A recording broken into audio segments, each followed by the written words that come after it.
Bismillahirrahmanirrahim. Assalamualaikum warahmatullahi wabarakatuh. Oke, semangat pagi adik-adik. Semoga selalu dalam limpahan rahmat dan karunia-Nya Allah ya, di manapun kita berada.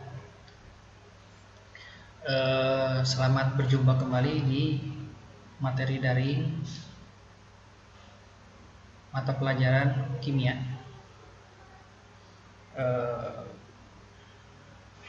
Insya Allah gampang ya. Oke. Jangan lupa sebelum memulai kalian baca basmalah dulu, Bismillahirrahmanirrahim. Dan tentunya membaca doa sebelum belajar ya. Membaca doa menuntut ilmu supaya apa yang kalian usahakan ketika belajar itu paling tidak mendapatkan pahala ya untuk kalian bekal kalian di hari nanti ya. Dan tentunya supaya dimudahkan ketika belajarnya, mudah dalam menangkap materi ya. Oke. Bahasan kita masih di bab yang sama dengan pertemuan sebelumnya, yaitu mengenai struktur atom. Kali ini kita memasuki bagian ketiga, di mana Bapak bakal bahas mengenai dua pokok bahasan, yaitu mengenai massa atom relatif atau AR dan bilangan kuantum. Langsung aja. Untuk massa atom relatif, secara makna dia itu merupakan massa suatu atom kalau kita bandingkan dengan massa isotop C12. Jadi perbandingan gitu ya. Nah, paling misalkan ini, kenapa ada atau pembandingnya itu adalah isotop C12? Karena secara kestabilan isotop C12 itu sangat stabil, makanya dia digunakan sebagai pembanding. Yang kita tahu biasanya kan yang jadi bahan untuk pembanding itu sesuatu yang dikatakan mendekati sempurna ya. Nah, kalau di sini dikatakan yang stabil, yaitu C12. Kalau untuk bab yang ini, sub bahasan yang ini, kalian mulai mengenal atau dikenalkan dengan rumus-rumus yang ada di kimia. Coba kalian hafalin, misalkan gini, dalam menentukan AR ini rumusnya, yaitu adalah massa rata-rata dari unsur yang kita cari AR-nya dibagi dengan 1/12 dikaliin massa satu atom dari C12. Nah, 12 di sini sebenarnya memiliki makna dia pun adalah berupa massa dari C-nya. Massa C-nya jadi 12 gitu ya. Nanti kita ada contohnya ya. Nah, terus gimana cara kita mencari massa rata-rata? Ternyata massa rata-rata dihitung dari kelimpahan dari isotop-isotop yang ada. Nih kalau dirumusin. Jadi massa rata-rata dari unsur X misalkan di sini sama dengan persen X yang pertama dikaliin masanya ditambah dengan persen X yang kedua yang dikaliin dengan masanya, terus sampai pada berapa banyak isotop yang menyusun dari unsur tersebut ya. Kalau ada 3 isotop berarti di sini sampai misalkan persen X3 kali massa X3.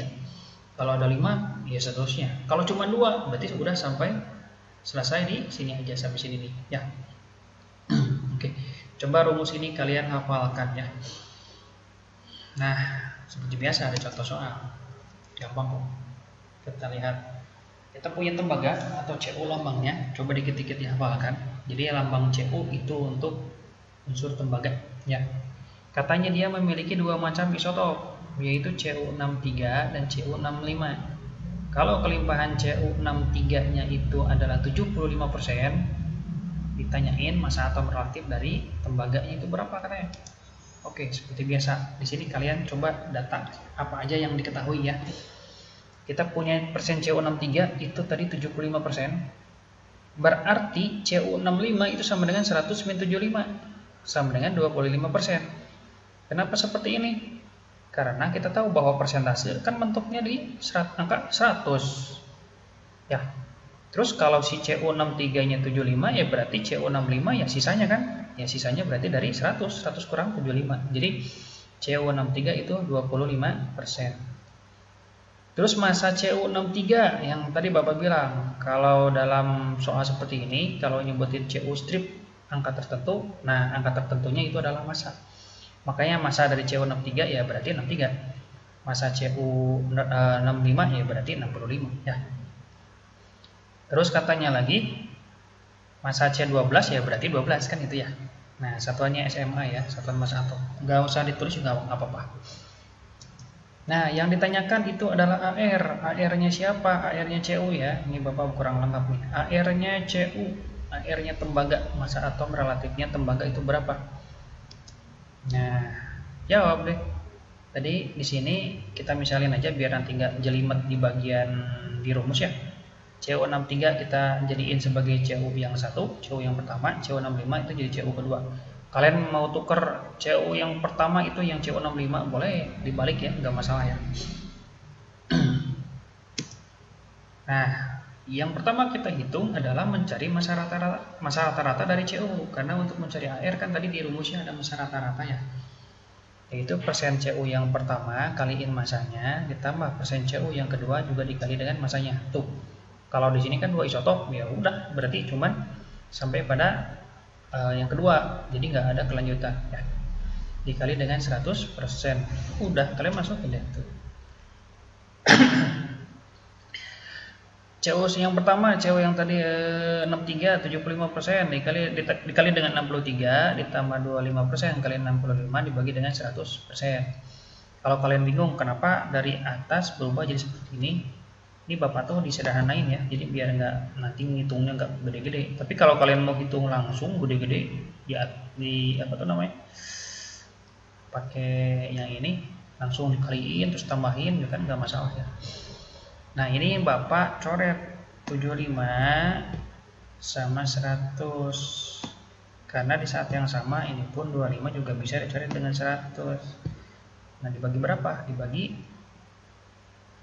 Dibagi 25, makanya ini jadinya adalah 4 kan? Itu 4 kan, dari 100 bagi 25 4, 75 bagi 25 3, dan 25 bagi 25 1 ya. Tuh kan, jadi nggak terlalu gede gitu ya ketika dihitung. Berarti di sini 3 kali dengan 63 189 yang ditambah dengan 1 kali 65 tetap 65, baru dibagi dengan 4. Akhirnya hasilnya itu 254 dibagi 4 berarti kita dapat 63,5. Oke ya. Setelah massa rata-rata dapat, baru kita bisa menghitung AR dari CU-nya, yaitu massa rata-rata dari CU dibagi 1/12 dari massa C12. Massa C12-nya 12 katanya. Tinggal masukin aja tuh. Ternyata di sini 12-nya coret ya. Coret kan tuh ya, berarti 63,5 dibagi dengan 1 ya sama aja, berarti 63,5. Itu adalah AR-nya tembaga. Oke, apa bisa ya? Kalau enggak kalian coba coret-coret lagi aja ya, diulang-ulang aja, ntar insya Allah bisa. Ini contoh soal yang pertama. Contoh soal yang kedua katanya gini, kita punya massa satu atom X 4 kali 10 pangkat min 26 kg, luar biasa ringan ya. Terus kalau massa satu atom C12 nya itu 2 kali 10 pangkat min 26, nah ini kasih tahu nih massa C12 nya sekian ya. Maka nilai ARX nya berapa? Sebenarnya tinggal masukin ke rumus yang tadi ya. Yang awalnya kita tentuin dulu massa masing-masing. Massa X ada, massa C juga ada. Ditanyain AR-nya X. Nah tuh udah deh, AR-nya X sama dengan massa dari X-nya dibagi 1/12 dari massa C-nya. Massa X ada, massa C juga ada, udah tuh ya kan. 4 kali 10 pangkat min 26 dibagi dengan 1/12 kali 2 kali 10 pangkat min 26. Jadi kalau disederhanain ini kan ini habis nih, ini habis sama ini kan tuh habis ya. Ini boleh dicoret atau langsung ke atas tuh kan kayak Bapak di bawah tuh. Jadinya 4 kali 12 dibagi dengan 2. Didapetin angka sama dengan 24 ya. Insya Allah gampang.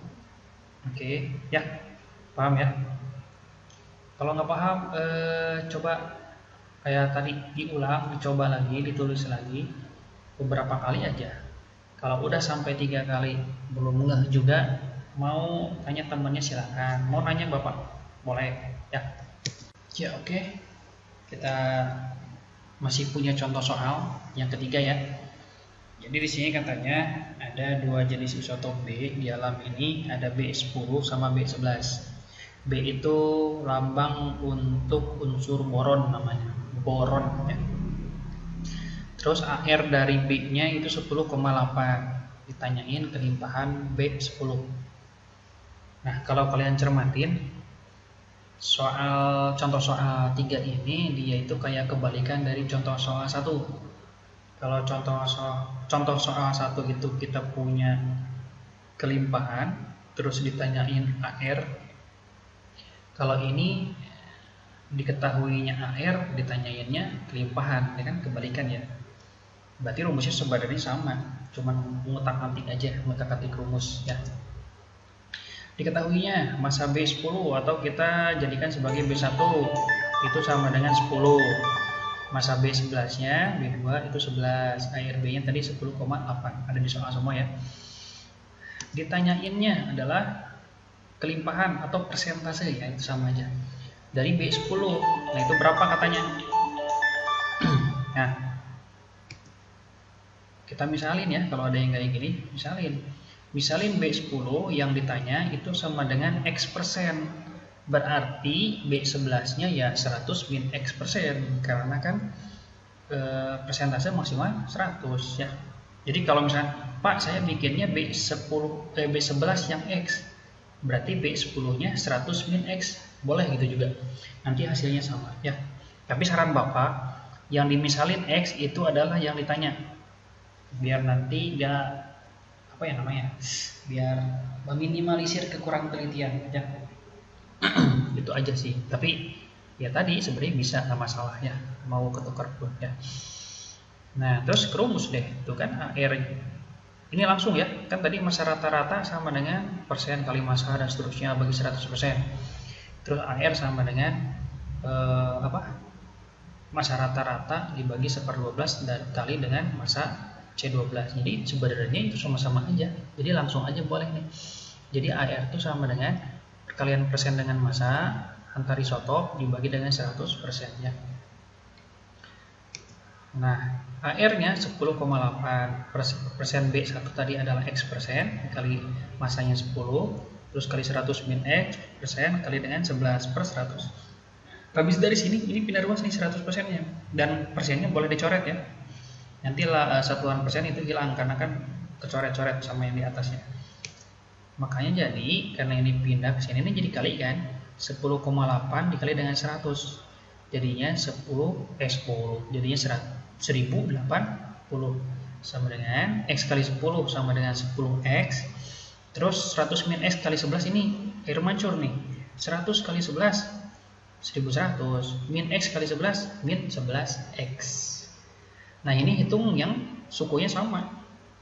Berarti 10X dikurangi dengan 11X, terus 1100 dengan ini satu ruasin dulu kan.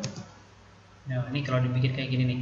Ini Bapak jadikan ke kiri aja nih. Min 11X pindah ruas jadi 11X.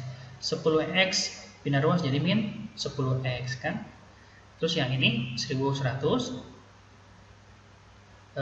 dan 1080-nya pindah ruas jadi minus ya. Jadi ini sama dengan X kan ya, 11X kurang 10X, dan ini sama dengan 20. Jadi kelimpahan isotop B10 yang tadi katanya adalah dimisalkan dengan X, X-nya kita udah dapat 20, berarti kelimpahannya dia sama dengan 20%.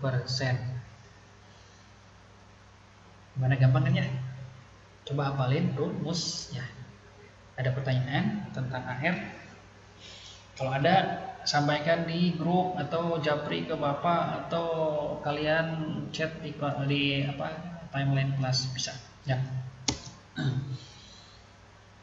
Nah, sebelum kita lanjut, ini ada tugas pertama untuk pertemuan ini. Coba kalian kerjakan ya dengan data seperti ini. Nomor 1, klorin di sini nih Cl. Dia ada 75% dari Ca35 dan sisanya Ca37. Tentuin AR. Ayo. Mirip-mirip sama di antara contoh soal yang tadi udah Bapak bahas ya. Terus nomor 2, coba kalian kerjakan. Di sini ada massa X sekian, terus massa C sekian. Kalian diminta untuk mencari AR-nya X. Insya Allah gampang. Kalau kalian perhatikan dari contoh soal yang tadi, sama rumusnya masukin gampang. Insya Allah gampang ya. Dicoba ya, dikerjakan. Sekarang kita lanjutin dulu ke materi bilangan kuantum. Jadi bilangan kuantum ini muncul untuk menyatakan posisi elektron adanya di mana sesuai dengan teori mekanika kuantum ya. Nah, bilangan kuantum ini nanti ada 4 macam. Kalian harus bisa menentukan keempat-empatnya karena biasanya pertanyaannya itu ya 4-4 sekaligus biasanya. Nah, apa aja? Yang pertama ada yang namanya bilangan kuantum utama, lambangnya N kecil. Jadi dia itu menunjukkan tingkat energi utama atau kulit atom yang ditempati oleh elektron. Dan yang namanya kulit atom itu ada sejauh ini ya, ada 7. Dilambangin dengan kulit K sesuai alfabet seterusnya ya, dimana mewakili bahwa K itu kulit pertama atau N sama dengan 1 dan seterusnya. Karena sejauh ini sampai pada kulit Q atau kulit ke-7, maka nilai N itu ya agak jauh dari 1 paling kecil maksimal 7. Jadi nggak bisa lebih, nggak bisa kurang, nggak bisa di antara itu. Di antara itu maksudnya misalkan 1,2, 3,5, nah itu nggak ada. Jadi bilangan bulat semua ya. Oke ya. Ini bilangan kuantum utama. Insya Allah gampang nanti kalau udah di contoh soal. Yang kedua ada yang namanya bilangan kuantum azimut, dilambangin dengan L kecil. Kalau dia menunjukkan subkulit yang ditempati oleh elektron. Jadi kalau bilangan kuantum utama kulit, di dalamnya kulit ada subkulit. Nah ini azimut namanya, bilangan kuantum azimut yang menunjukkan itu ya.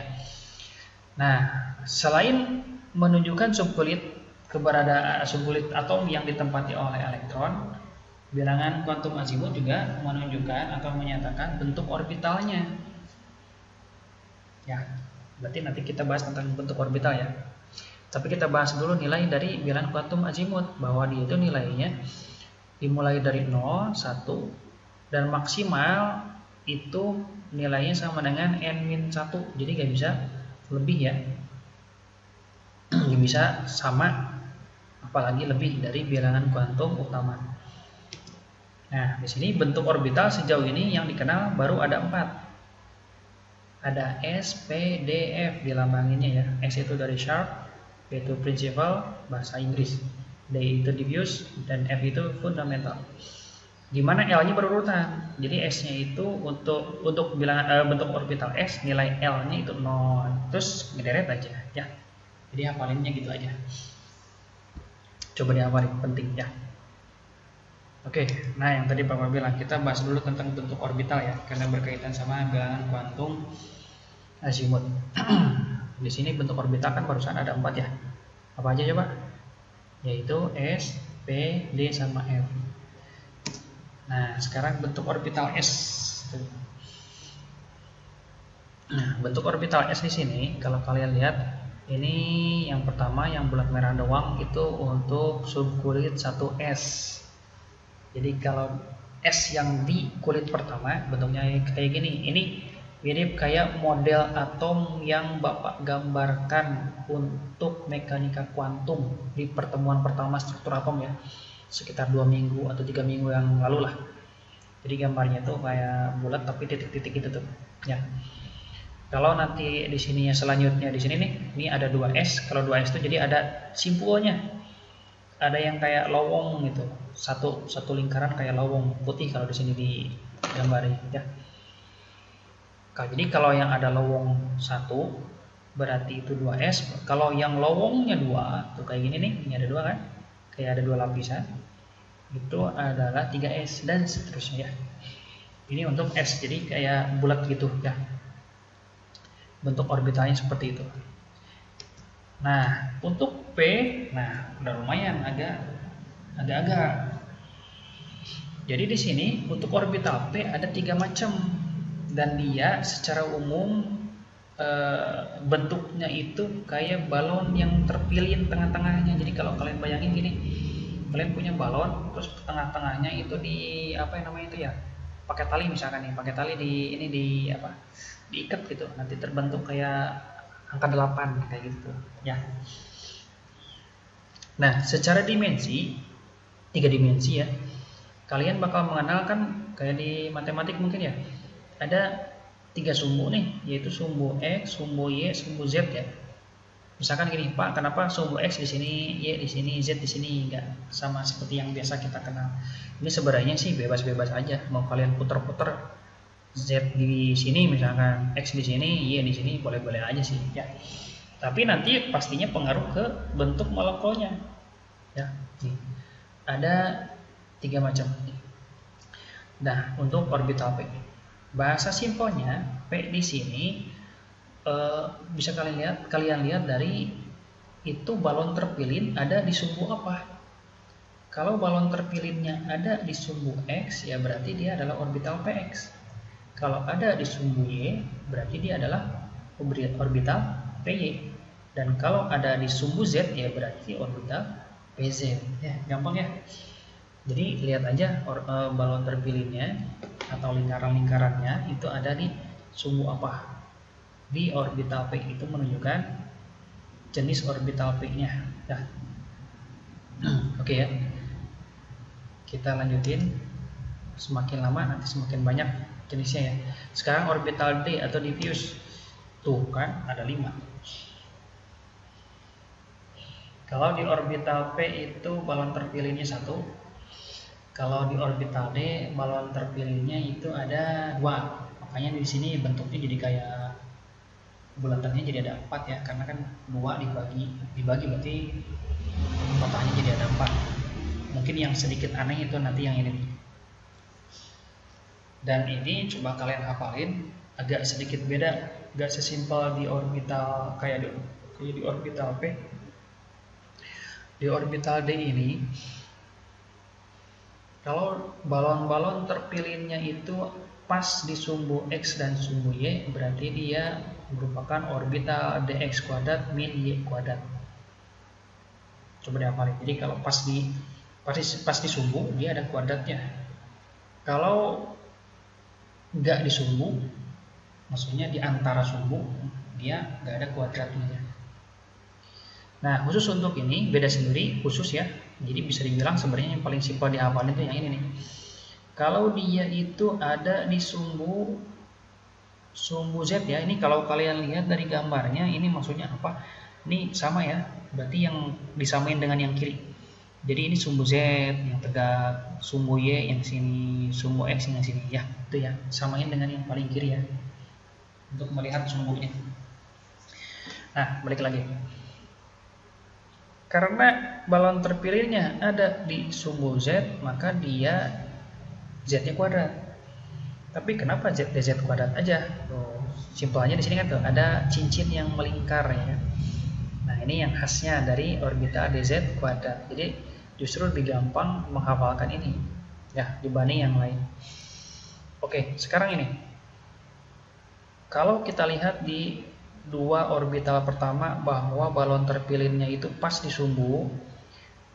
Nah, berbeda halnya dengan 3 berikutnya. Jadi balon terpilih itu justru ada di antara sumbu, bukan pas di sumbu ya. Walaupun mungkin agak sedikit lumayan menganalisanya, melihatnya, apalagi kalau Bapak yang gambar sendiri ya, bisa jadi runyam tuh. Ini emang bergambarnya bagusnya kan 3 dimensi ya. Coba aja kalian kira-kira ini lihat di antara 3 gambar ini, kira-kira balon terpilihnya itu ada di sumbu apa? Ternyata kalau yang ini berarti dia ada di antara sumbu Y sama Z. Nah, jadi kalau dilihat balon terpilih ini kan, nih misalnya nih yang terlihat aja, ini terletak di mana? Ternyata dia terletak di antara sumbu Z sama sumbu yang ini nih kan. Sumbu ini kan apa? Sumbu Y, makanya dia adalah DYZ ya. Jadi lihatnya salah satu aja mewakili yang lain. Contoh lagi yang ini, ternyata dia ada di antara apa? Di antara sumbu ini sama ini kan? Ya, sumbu ini adalah Z, yang ini adalah X, makanya dia adalah orbital dxz. Dan kalau yang ini lebih kelihatannya dari sini nih, dia ada di antara sumbu ini dan sumbu ini ya, sumbu Y dan sumbu X, makanya dia adalah dxy. Oke, coba diputar-putar ulang penjelasan dari Bapak, dilihat-lihat. Insya Allah gampang, terutama yang ini ya, gampang ya. Oke, ini untuk orbital D yang terakhir, berarti makin banyak lagi nih. Orbital F, coba kalian lihat, wow banyak banget.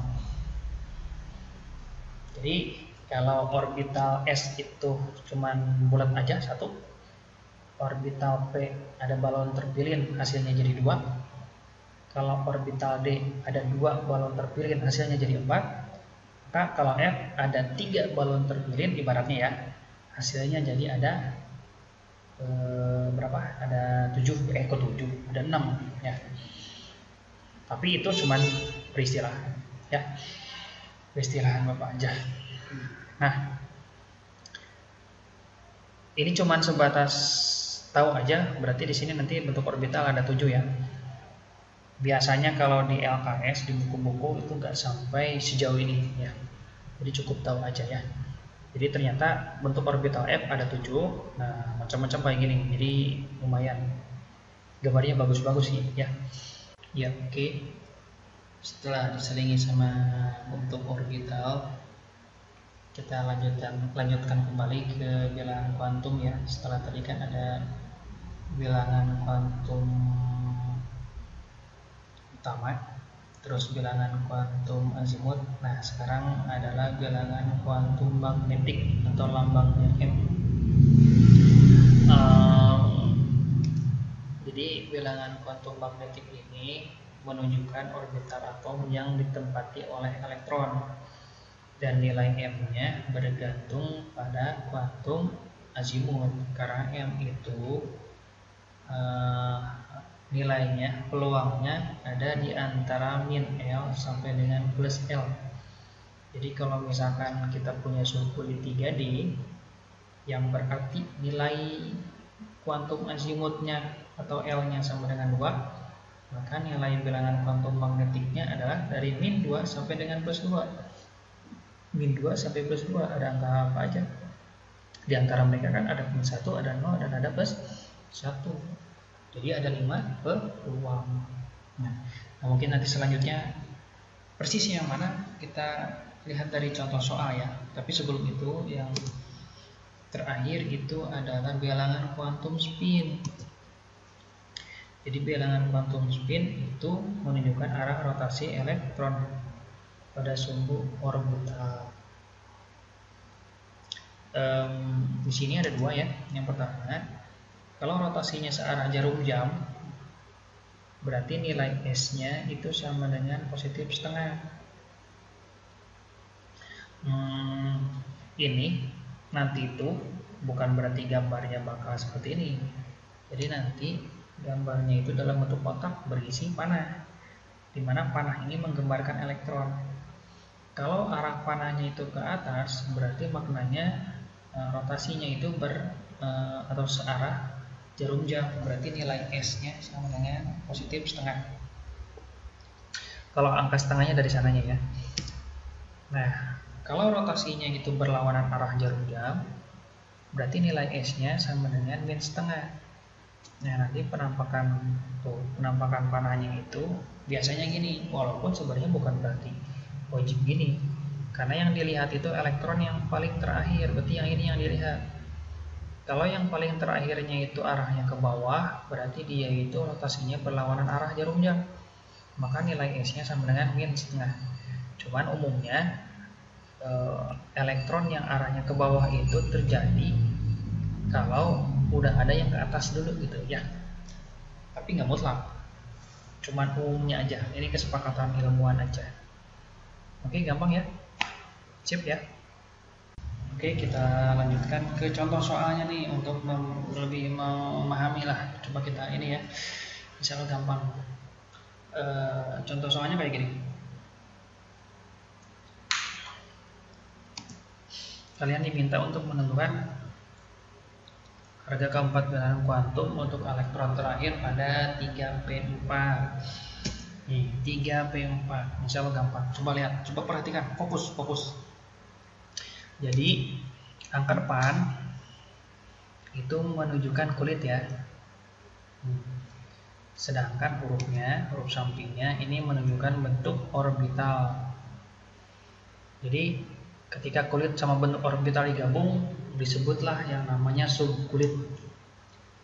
Jadi kalau 3-nya kulit, P-nya bentuk orbital, berarti kalau 3P namanya subkulit ya. Dan angka pangkatnya kanan atas ini adalah menunjukkan jumlah elektron. Nah, terus gimana dalam menentukan nilai-nilai bilangan kuantum? Oke, kita lihat nih, gampang kok. Nilai bilangan kuantum utama atau M, katanya kan tadi sama dengan nilai kulit kan?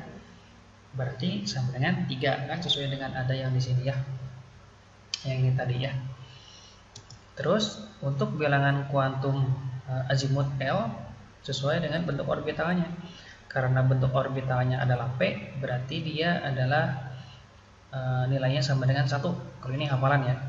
Bentuk orbital S itu sama dengan 0, P itu 1, D itu 2, dan F itu 3 ya. Ada tadi di tabel tuh, dikasih tabel sama Bapak ya. Hafalin lagi kalau belum hafal. Nah, ini nih, coba lihat. Penting banget nih. Nilai bilangan kuantum M itu ada di rentang min L sampai dengan plus L.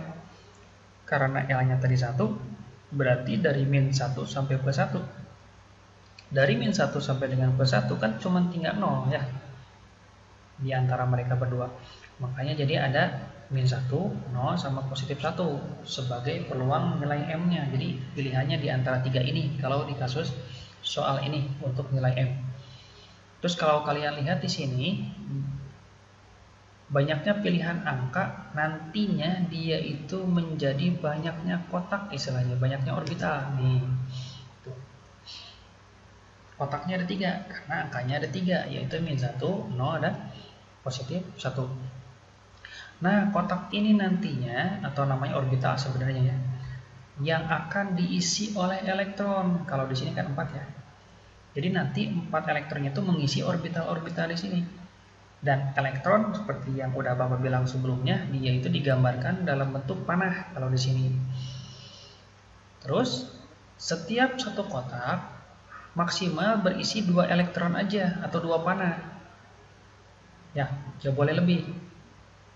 Nah, terus elektron yang masuk juga nggak boleh langsung 2 gitu kan, 2 dan seterusnya, bukan. Tapi harus berderet dulu dan pengisian elektronnya itu harus ke atas dulu. Coba kalian perhatikan. Ini kan 4 jumlahnya ya. Nih, berarti elektronnya 4 itu 1 kan tuh ke kanan dulu kan, baru ke kiri ya. Balik lagi. Jadi ngisinya itu di sini dulu, arahnya ke atas. Terus yang keduanya jangan di sini lagi, tapi ke sini dulu dan juga arahnya ke atas. Kalau misalkan masih tadi kan di sini ada 4, sampai sini kan baru 2 nih, lanjutin 3. Nah, baru ketika masih ada sisa balik lagi ke sini ke kiri, terus arahnya berlawanan ya. Tuh 2, 3, 4. Oke.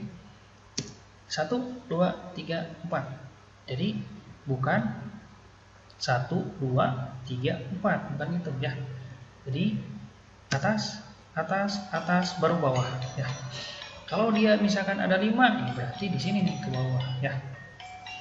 Nah, ketika kita tahu bahwa gambar orbitalnya seperti ini, kotaknya seperti ini yang diisi oleh elektron. Nah, dari sini kalian bisa tentukan nilai M-nya. Gimana cara menentukan nilai M-nya yang katanya peluangnya di sini? Yaitu dengan tadi melihat elektron terakhir itu ada di mana. Jadi kan ngisinya 1, 2, 3, 4 ya. Nah, berarti ini sebagai elektron terakhir. Elektron terakhir ini ada di mana? Ternyata dia ada di sini kan? Di kotak ini ya, yang labelnya ini ya. Tuh. Berarti nilai M-nya sama dengan min 1. Gampang ya? Oke. Misalkan ada pertanyaan gini, Pak, kenapa kok ini urutannya min 1, 0, positif 1? Ya, ini mah kayak sesuai garis bilangan aja.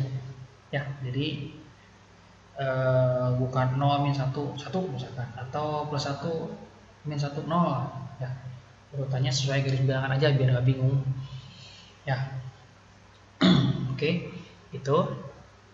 Nah, terus gimana? Yang terakhir, nah, bilangan kuantum spin. Ya, kalian lihat, ternyata yang ini tadi kan yang dilihat lagi-lagi elektron terakhir yang ini nih, arahnya ke bawah ya. Nih, Bapak cuma ngambil yang bagian ke bawahnya aja dari yang ini nih. Karena arahnya ke bawah, maka dia berlawanan arah jarum jam. Rotasinya itu, makanya nilai S-nya sama dengan min setengah. Oke, gampang ya. Jadi nilai N-nya berapa, nilai L-nya berapa, M-nya yang mungkin yang agak sedikit rumit itu di M, dan nilai S-nya berapa. Oke, siap? Siap ulangan? Masih ada materi yang lain nanti ya. Insya Allah gampang. Coba sambil ditelaah lagi, kalian lanjutin ke tugas 2. Coba ini kerjain. Nomor 1, kalian coba kerjakan, cari nilai keempat bilangan kuantum untuk 3D9. Terus nomor 2-nya kalau elektron terakhirnya pada subkulit 4p2. Jadi mirip kayak contoh soal sebelumnya banget ya. Dan kalau yang nomor 3, kalian coba gambarkan bentuk orbital PZ dan dx kuadrat min y kuadrat. Ini gambar sendiri ya, bukan kalian kopas dari hasil searching ya, gambar. Jadi ada 2 tugas, tadi tugas 1 terus tugas 2, jangan lupa. Nah, tugasnya, tugas 1 dan 2 itu kalian kerjakan dengan tulis tangan ya. Makanya ditegasin lagi di sini. Kalian kerjain ditulis tangan, ditulis tangan. Kalian ngerjainnya pakai tulisan tangan. Terus di mana? Di buku tugas atau di buku catatan. Dan cuman dalam 1 halaman aja, nggak boleh lebih. Bapak udah perhitungan sih, tugas 1 kan tadi ada 2 soal ya. Tugas 2 3 soal kan. Kayaknya sih nggak akan memakan tempat yang banyak kayaknya. Jadi asal tulisannya jangan terlalu gede. Kalian belah aja 1 halaman itu dibelah jadi ada garis tengahnya untuk pengisian. Jadi jangan sampai ada yang lowong dalam satu kertas atau sayang. Atau kalau mau pakai HPS, tapi kalau HPS kan bukan di buku tugas. Tetap aja ya di buku tugas atau buku catatan. Jadi nanti halamannya itu bagi 2 aja ya. Biar efektif, biar efisien kertasnya. Terus di lembar pengerjaannya kalian kasih nama lengkap ya. Setelah itu kalian foto. Makanya berarti fotonya cuma sekali karena cuma 1 halaman. Setelah difoto, kalian upload tugas kalian ke link di sini ya. Nih, gg.gg/kimia strip tugas strip BK itu bilangan kuantum, walaupun tadi ada tugas AR. Oke, jangan lupa dikerjakan tugasnya ya. Oke ya, kalau belum ada yang belum paham, coba kalian bisa tanya-tanya teman atau mau nanya Bapak Japri boleh, silahkan ya. Atau ulang-ulang aja videonya ya. Oke ya, itu aja yang bisa Bapak sampaikan ya. Ini kita lanjutin di pertemuan berikutnya karena masih ada subbahasan di bab struktur atom ya. Oke ya, semangat, buktikan bahwa kalian itu bisa paling tidak dengan usaha ya. Jadi gak harus bisa dengan nilai 100%, bukan itu, tapi bisa karena kalian memang punya usaha ya. Oke, itu aja, semoga bermanfaat. Bapak tutup, alhamdulillahirabbil alamin. Assalamualaikum warahmatullahi wabarakatuh.